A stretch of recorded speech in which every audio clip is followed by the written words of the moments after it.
नमाज के बयान में फ़राइज़, वाजिबात, मुस्तहब्बात, सुन्नतों का ज़िक्र हुआ। अब नमाज में जो कुरान मजीद पढ़ा जाता है, सूरह फातिहा, सूरत और खारिज में तिलावत होती है, उसका बयान, कुरान मजीद पढ़ने का बयान। अल्लाह अज़्ज़ व जल फरमाता है फ़क़रू मा तयस्सरा मिनल क़ुरआन, कुरान से जो मयस्सर आए पढ़ो। और फरमाता है वइज़ा क़ुरिअल क़ुरआन फ़स्तमिऊ लहू वंसितू लअल्लकुम तुरहमून, जब कुरान पढ़ा जाए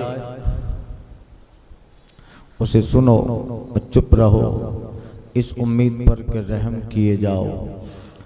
हदीस शरीफ में इमाम बुखारी ने उबादा बिन सामित से रिवायत की, आक़ा करीम सल्लल्लाहु अलैहि वसल्लम इरशाद फरमाते हैं जिसने सूरह फातिहा न पढ़ी उसकी नमाज नहीं, यानी कामिल नमाज नहीं।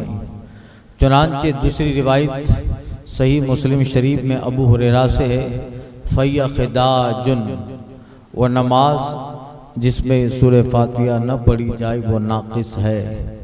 ये हुक्म उसके लिए है जो इमाम हो या तन्हा पढ़ता हो, और मुक्तदी को खुद पढ़ना नहीं, यानी सूरह फातिहा नहीं तो नमाज नहीं। ये उसके लिए है जो इमाम हो या तन्हा पढ़ता हो। बाकी जमात में मुक्तदी को नहीं पढ़ना, बल्कि इमाम की क़िरात ही उसकी क़िरात है। आक़ा करीम सल्लल्लाहु अलैहि वसल्लम ने इरशाद फरमाया जो इमाम के पीछे हो तो इमाम की क़िरात उसकी क़िरात है। इस हदीस को इमाम मोहम्मद और तिरमिज़ी ने हज़रत जाबिर से रिवायत किया, और उसी के मिसल इमाम अहमद ने अपनी मुस्नद में रिवायत किया। एक हदीस में हज़रत अबू जाफ़र शरह मानिल आसार में रिवायत करते हैं, अब्दुल्ला बिन अम्र बिन ज़ैद बिन साबित और जाबिर बिन अब्दुल्ला रज़ियल्लाहु अन्हु से इनसे सवाल हुआ। इन सब हजरात ने फरमाया कि इमाम के पीछे किसी नमाज में क़िरात नहीं, इमाम के पीछे क़िरात नहीं है, खामोश रहे।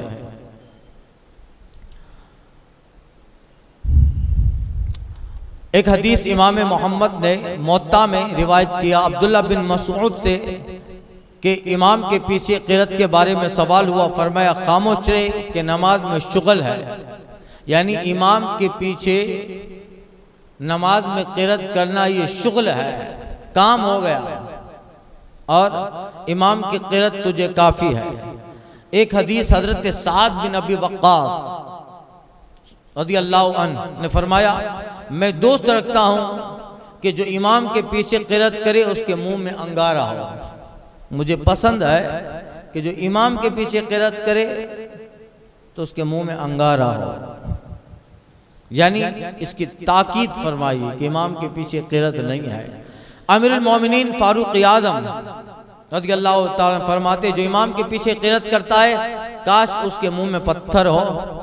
एक हदीस में हज़रत मौलाए कायनात से मनक़ूल फरमाया जिसने इमाम के पीछे क़िरात की उसने फितरत से ख़ता की। इमाम के पीछे क़िरात एट्स द आउट ऑफ नेचर, ये फितरत के खिलाफ है। फितरत यह है इमाम के पीछे क़िरात न करे, इमाम है तो फिर उसी के हवाले सब, फितरत के खिलाफ है। अहकाम फ़िक़हिया, ये तो कुछ हदीसें जिक्र की, अब मसाइल कहते हैं। मालूम हुआ कि क़िरात में इतनी आवाज़ दरकार है कि अगर कोई माने मसल सिक़ल समाज शोर गुल ना हो तो खुद सुन सके, यानी क़िरात हो या ऐसी चीज़ जिसमें आवाज़ दरकार है, जिसमें आवाज़, तो अगर कोई ऐसी चीज़ जो माने हो, ऐसी चीज़ ना हो, माने मतलब कान सिक़ल समात है, कान कम सुनता है, शोर गुल है, तो अगर कोई ऐसा माने सिक़ल समाज शोरगुल न हो तो इतनी आवाज़ होनी चाहिए कि खुद सुन सके। अगर इतनी आवाज़ भी ना हो तो नमाज ना होगी। इतनी आवाज तो होनी चाहिए कि खुद सुन सके। इतनी आवाज नहीं, सिर्फ होंठ हिला दिया, नमाज नहीं होगी। बहुत सारे लोग ये भी देखा जाता है, होंठ हिलाते हैं, नमाज ना होगी। वो नमाज ही नहीं है, वो क़िरात ही नहीं है। हाँ, अगर कोई मर्ज है, बहरा है कि कितनी भी जोर से पड़ेगा तो उसको सुनाई देगा ही नहीं, या नॉइस पोल्यूशन बढ़ा हुआ है, शोरगुल इतना है कि नहीं सुन, तो एक अलग बात है। मगर ये चीजें ना हो, माने ना हो, ये डिस्टर्बेंस ना हो, तो फिर नमाज में इतनी आवाज जरूरी है कि खुद सुन सके, वरना नमाज ना होगी, वरना नमाज ना होगी। इसी तरह जिन मामलात में नुतक को दखल है, यानी ऐसे मामलात जिसमें आवाज को दखल है, इन सब का यही हुक्म है कि जिसमें आवाज को दखल है उसमें इतनी आवाज होनी चाहिए कि खुद सुन सके, वरना वो हुक्म नाफिज ना होगा। तो उनमें इतनी आवाज जरूरी है। मसलन जानवर ज़बा करना, इसमें भी इतना होना चाहिए कि खुद सुन सके। बिस्मिल्लाह कहना ज़बा करते वक्त, तलाक, इताक, इस्तिस्ना, आयत के सजदा पढ़ने पर सजदा तिलावत वाजिब होना, इन सब में तलाक देते वक्त भी इतनी आवाज होनी चाहिए कि खुद सुन सके। सिर्फ होंठ हिलाया और खुद ना सुन सका तो तलाक ना हुई, तो तलाक। इसी तरह इताक, गुलाम को आजाद करना है, जो कभी रिवाज नहीं है, वो आगे बयान आएगा इसका। तो इसमें और आयत सजदा इतनी पढ़ी कि खुद सुन सके तो सजदा वाजिब है। इन सब में इतनी आवाज होनी चाहिए खुद सुन सके। तलाक, इन सब में इतनी आवाज दरकार है कि खुद सुन सके। मसला फजर मगरिब ईशा की दो पहली में, फजर मगरिब ईशा दो पहली में, जुमा और ईदैन में, तरावी में और वितर रमजान की, इन सब में इमाम पर जहर वाजिब है, यानी इमाम को बुलंद आवाज से क़िरात करना वाजिब है। और मगरिब की तीसरी, ईशा की तीसरी, चौथी और ज़ोहर और असर की तमाम रकातों में आहिस्ता पढ़ना वाजिब है इमाम के लिए। यही होता है। मसला जहर का माना क्या है? इमाम के लिए जहर वाजिब है। हम इमाम जो है मगरिब में 2 रकात, ईशा की 2 रकात, फजर, ईदैन, जुमा और रमजान की वितर, इन सब में क़िरात होती है ना जहर। जहर का मतलब इमाम बुलंद आवाज से पढ़ता है कि मुक्तदी सुनते हैं, इसको कहते हैं जहर। और ये हुई जहरी नमाज। और सिर्री नमाज जिसमें आहिस्ते से पढ़ना है, असर, जोहर, ये क्या है? सिर्री नमाज है, आहिस्ते से पढ़ना है। तो अब जहर का क्या माना? जहर का माना यह है कि दूसरे लोग, यानी वो के सफ़े अव्वल में है वो सुन सके, वो के सफ़े अव्वल में है वो सुन सके, ये अदना दर्जा है। और आला के लिए कोई हद नहीं है, पूरी मस्जिद गूंजती रहे ये है। मगर इतनी आवाज नहीं होनी चाहिए कि सफ 2 है और आवाज बाहर जा रही है, पीछे मसला गुजर चुका। और आला के लिए कोई हद मुकर्रर नहीं, आहिस्ता ये कि खुद सुन सके, आहिस्ता इतना हो कि वो खुद सुन सके, यानी सिर्री नमाजों में ये वाजिब है। मसला इस तरह पढ़ना कि फकत 2-1 आदमी जो उसके करीब में है सुन सके, ये जहर नहीं बल्कि आहिस्ता है। ये जहर वाजिब अदा ना हुआ, इतना पढ़ा कि 1-2 मुक्तदी सुन सके, बाकी किसी को सुनाई नहीं दिया, ये जहर नहीं है, वाजिब छूट गया तो नमाज ना होगी। हाजत से ज्यादा इस कदर बुलंद आवाज पढ़ना कि अपने या दूसरे के लिए बाइस से तकलीफ हो, यह मकरूह है, अपने या दूसरों के लिए। अब ये कैसे? जैसे अकेले नमाज पढ़ रहा है, अकेले नमाज पढ़ रहा है और इतनी जोर से पढ़ रहा है कि दूसरे को डिस्टर्ब हो रहा है, ये मकरूह है। मसला आहिस्ता पढ़ रहा था कि दूसरा शख्स शामिल हो गया, ये अपनी नमाज पढ़ रहा था। अब जैसे भाई कोई अपनी नमाज थी पढ़ रहा था और दूसरा शामिल हो गया, कौन सी? जहरी नमाज पढ़ रहा था, जैसे कोई मगरिब पढ़ रहा है अकेला, ईशा पढ़ रहा है अकेला, फजर अकेला पढ़ रहा है और दूसरा आदमी आया तो दो से जमात हो जाएगी ना। तो दूसरा आदमी आया तो जो बाकी है उसे जहर से पढ़े और जो पढ़ चुका है उसका याद नहीं। फजर में दूसरी रकात में कोई आदमी आया तो पीछे मैंने मसला बयान किया था कि अगर एक आदमी नमाज पढ़ रहा है और सामने वालों को यकीन है कि ये फजर पढ़ रहा है, फजर की 2 रकात फर्ज पढ़ रहा है, तो और वो ये चाहता है कि अकेला पढ़ता है हम जमात कर लें, अभी तो नमाज चालू कर दिया तो जमात कैसे होगी, तो ये करीब आकर उसके पीठ में ऐसे करे। अगर मसला मालूम है तो समझ जाएगा कि तो ये जमात में शरीक हो जाए। और ये 1 रकात पढ़ चुका था, दूसरी रकात किरत शुरू कर दे, किरत शुरू कर दे। इसी तरह ईशा पढ़ रहा था, पहली रकात हो गई, दूसरी रकात में कोई आया उसको पीछे इंडिकेट किया, यानी ये जमात में आ गया, अल्लाह अकबर कहकर इमाम साहब के दाईं तरफ खड़ा हो गया, थोड़ा हट के। 2 आदमी है तो एक बालिश वगैरह आधी बालिश हट जाएगा, और 2 आदमी हो गए जमात में तो फिर 2 आदमी तो पीछे ही पड़ेंगे जैसे हम पढ़ते हैं।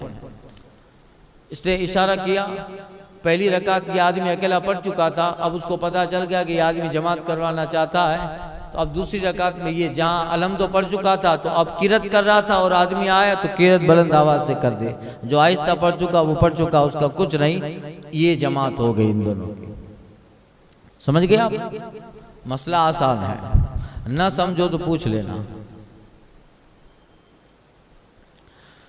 मसला एक बड़ी आयत जिसे आयतुल कुर्सी, एक बड़ी आयत जैसे आयतुल कुर्सी या आयत मुदायना, अगर एक रकात में उसका बाज पढ़ा और दूसरी में बाज तो जायज है, जबकि हर रकात में जितना पढ़ा बकदर 3 आयत के हो। नमाज की 2 रकातों में किरत थी, तो अगर बड़ी आयत पढ़ी जैसे आयतुल कुर्सी, एक आयत है ना पूरी बड़ी आयत पढ़ी, आयतुल कुर्सी पढ़ी, या आयत मुदायना कुरान की बड़ी आयत, आयत मुदायना। बिस्मिल्लाहिर्रहमानिर्रहीम। इज़ा तदायनतुम बिदैनि इला अजलिन मुसम्मा फक्तुबू वलियक्तुब बैनकुम कातिबुन बिल अदल। ये पूरा एक रुकू की आयत है, एक आयत है सूरे बकरा की 3 पारे की। या अय्युहल्लज़ीना आमनू इज़ा तदायनतुम बिदैनि इला अजलिन मुसम्मा फक्तुबू वलियक्तुब बैनकुम कातिबुन बिल अदल वला यअबा कातिबुन अन यक्तुबा कमा अल्लमहुल्लाह फलयक्तुब वलयुमलि लिल्लज़ी अलिल हक़्क़ वलियत्तक़िल्लाह रब्बा वला यब्खिस मिन्हु शैआ फ़इन कान अल्लज़ी अलिल हक़्क़ सफ़ीयन औ ज़ईफ़ा औ ला यस्तती अन युबिल्ला फ़हुवा फलयुमलि वलियु बिल अदल वस्तशहिदू शहीदैन मिन रिजालिकुम फ़इन लम यकुना रजुलैन फ़रजुलुन वम्रअतानि मिम्मन तर्ज़ौना मिन अश-शुहदा अन तदिल्ला अहदुहुमा फतुज़क्किर अहदुहुम अल-उख़रा वला याब अश-शुहदा इज़ा मा दुऊ वला तसअमू अन तक्तुबुहु सगीरन औ कबीर इला अजली ज़ालिकुम अक़सतु इंदल्लाह वक़मउ लिश-शहदा वअदना अल्ला तर्ताबू इल्ला अन तकुना तिजारतन हादिरतन तुदीरुनहा बैनकुम फलैसा अलैकुम जुनाहुन अल्ला तक्तुबुहा वशहिदू इज़ा तबायअतुम वला यज़ार कातिबुन वला शहीद व इन तफ़अलू फ़इन्नहु फ़ुसूक़ुम बिकुम वत्तक़ुल्लाह व युअल्लिमुकुमुल्लाह वल्लाहु बिकुल्लि शैइन अलीम। एक आयत है, ये सूरे बकरा की एक बड़ी आयत है। तो अगर एक रकात में बड़ी आयत जैसे आयतुल कुर्सी या आयत मुदायना, इसको आयत मुदायना कहते हैं। मुदायना लेन देन, मुदायना लेन देन डेबिट, तो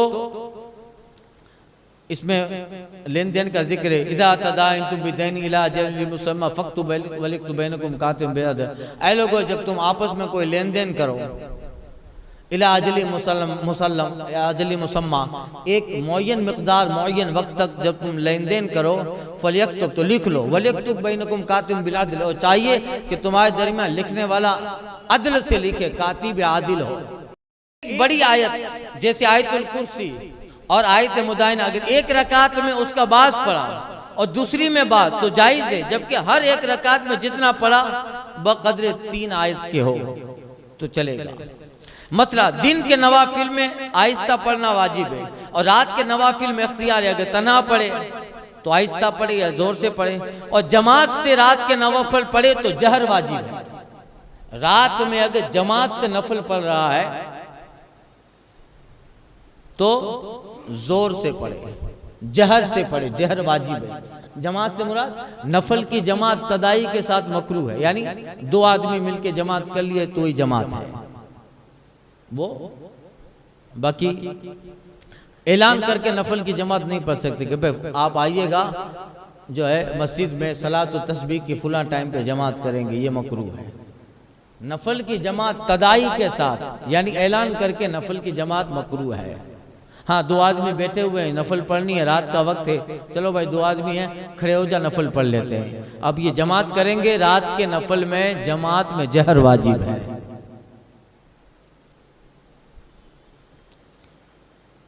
मसला जहरी नमाजों में मुनफरिद को इख्तियार है। मुनफरिद यानी अकेला पढ़ने वाला। जहरी नमाज यानी मगरिब, ईशा और फजर।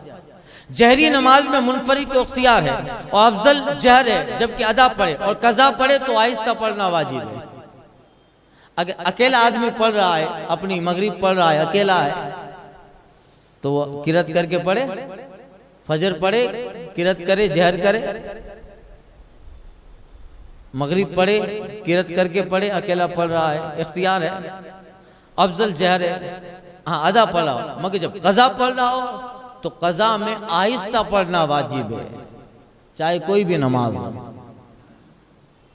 चूंकि नमाज की कज़ा गुनाह है और गुनाह का इज़हार भी गुनाह है। गुनाह का इज़हार भी तो लोगों को पता चलेगा भाई कल इसने नमाज छोड़ दी, देखो आज कज़ा पढ़ रहा है, तो कल इसने नमाज छोड़ने का गुनाह किया तो आज कज़ा पढ़ रहा है, तो गुनाह का इज़हार हुआ। इज़हार गुनाह भी गुनाह है। मसला जहरी की कज़ा अगरचे दिन में हो, इमाम पर जहर वाजिब है। मगरिब, ईशा और फजर अगर जहरी की कज़ा हो गई अगरचे दिन में हो और इमाम अगर जमात से वो पढ़ा रहा है कज़ा नमाज, चलो कल की मगरिब कज़ा पढ़ लें, कल की ईशा कज़ा पढ़ लें, कल की फजर कज़ा पढ़ लें, तो अगर इमाम जमात के साथ कज़ा पढ़ा रहा है तो इसमें भी किरत करनी पड़ेगी। जहर समझे ना, जहर वाजिब है। और सिरी की कज़ा में आहिस्ता पढ़ना वाजिब है, अगरचे रात में अदा करें।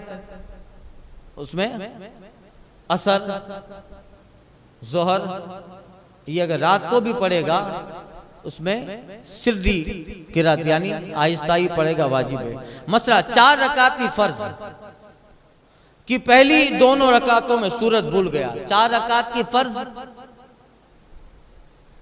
पहली 2 रकातों में सूरत भूल गया। 4 रकात की फर्ज कौन सी है? ईशा वगैरह 4 है ना, तो 4 रकात की फर्ज की पहली 2 रकातों में सूरत भूल गया, अलहम्दो के बाद सूरत मिलान भूल गया, तो पिछली रकातों में पढ़ना वाजिब है। और एक में भूल गया तो तीसरी में पढ़ ले और चौथी में पढ़े या चौथी में पढ़े, तीसरी में पढ़े या चौथी में पढ़े। 2 रकातों में सूरत मिलाना भूल गया तो अब चौथी रकात 4 रकात है तो तीसरी और चौथी में पढ़ ले, समझे। और एक में भूल गया तो तीसरी या चौथी में पढ़ ले। और मगरिब की पहली 2 रकातों में भूल गया तो तीसरी में पढ़े, अब चौथी तो है नहीं इसमें। मगरिब की दोनों पहली रकातों में सूरत भूल गया तो तीसरी में पढ़ ले। और एक की किरत सूरत जाती रही, 3 ही है ना मगरिब में तो, और 2 सूरत भूल गया है शुरू की तो तीसरी में पढ़ ले।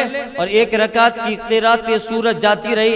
इन सब सूरतों में फातिहा के साथ पढ़े, जहरी नमाज हो तो फातिहा और सूरत भी जहरन पढ़े वरना आहिस्ता। और इन सब सूरतों में सजदा सहू कर ले, सजदा सहू कर ले।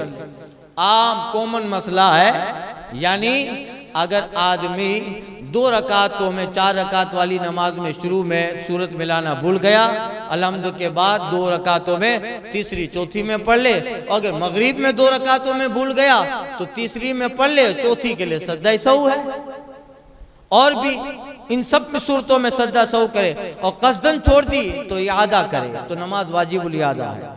जानबूझकर नहीं पढ़ा तो नमाज वाजिबुल इआदा हुई। सूरत मिलाना भूल गया, रुकू में याद आया, सूरत मिलाना भूल गया, रुकू में याद आया तो खड़ा हो जाए और सूरत मिलाए, फिर से रुकू करें। अचानक अलम दो पढ़ के हम लोग का रुकू में चले गए, अब रुकू में याद आया अरे सूरत तो पढ़ी नहीं, तो फिर रुकू से खड़ा हो जाए, सूरत मिलाए, फिर रुकू करे और आखिर में सजदा सहू करे।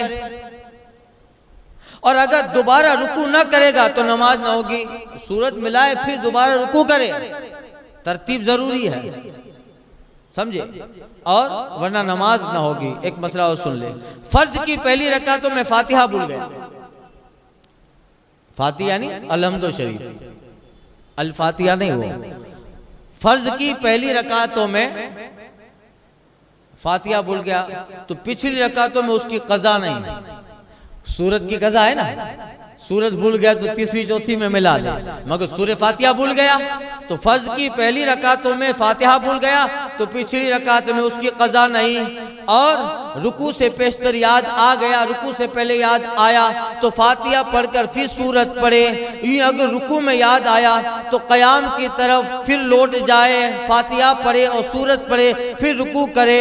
अगर दोबारा रुकू न करेगा तो नमाज न होगी, फिर वो फातिहा जरूर पढ़े और इसमें भी आखिर में सजदाए सहू करे। ये मसाइल और भी क़िरात के मसाइल आइंदा के दर्स में अर्ज़ करता हूँ। अल फातिहा।